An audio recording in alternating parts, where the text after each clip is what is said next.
These for more on some of the reasoning and the climatic shift that we're seeing for these warm temperatures. Let's go over to meteorologist Brittany Van Voorhees. Brittany. Yeah, Brad, and of course you mentioned the above average temperatures. We have at least tied the record of 73 degrees set back in 1956. We'll get the official data here very shortly. I checked and it hasn't quite come in yet. But this actually is not the only record we've set just today. Record high. We also set overnight the record warmest low temperature. That was 59 degrees. This is our second record high in the month of December and actually the sixth time this month that we've been in the 70s. Tomorrow will make 7.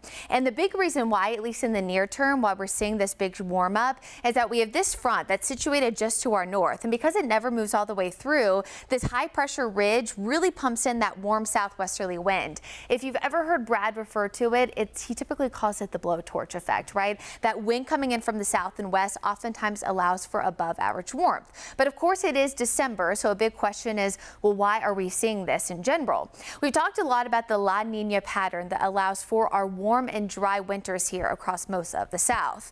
The trade winds coming in from across the world allow for colder waters to move into the Pacific Ocean in the La Nina pattern. This drives the jet stream a little bit further toward the north. So typically in the wintertime, it's a little bit more flat, and that allows for storms to track across the south. But that's not the case with La Nina. See, it sits a little bit further north, and that allows for those storms to track just north of us. And you can see that this pattern is very similar to where we've seen those 2 tornado outbreaks within the past 2 weeks across other portions of the country. So while that shifts to the north, we stay in that warm and dry pattern. And it's not just during a La Nina year by itself. We actually have seen an overall warming trend in every single season here in the Queen City. Winter has seen the highest increase in that seasonal average, but over the past 3 decades or so, we have seen at least a warming trend of close to 4 degrees warmer than normal just for the month of December. So we can tie it at least temporarily to that La Nina climate pattern, but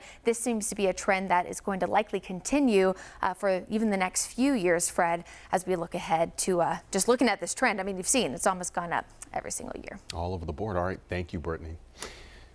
Our weather team, as you just saw, constantly trying to go further than just the forecast here. Our WCNC Charlotte Weather IQ has a lot of great in-depth explainers about the weather conditions and phenomenons that impact us. You can check that out on YouTube. Just search WCNC Charlotte Weather IQ. And while you're there, hit the subscribe button so you don't miss a new video. Right now,